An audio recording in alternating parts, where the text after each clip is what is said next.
Hele, já mám nápad, vole! Půjdeme až k holkám a nebudeme se jich vůbec všímat. Budou šíleně smutný.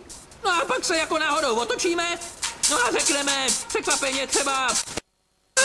ahoj milé dámy! A oni se zblázní radostí. Jo, já tak miluju tu svoji buchtu Keve, jak má krásně nakynutý melouny, číjej!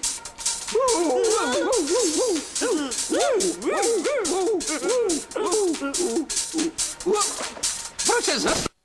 Poněvadž křiju!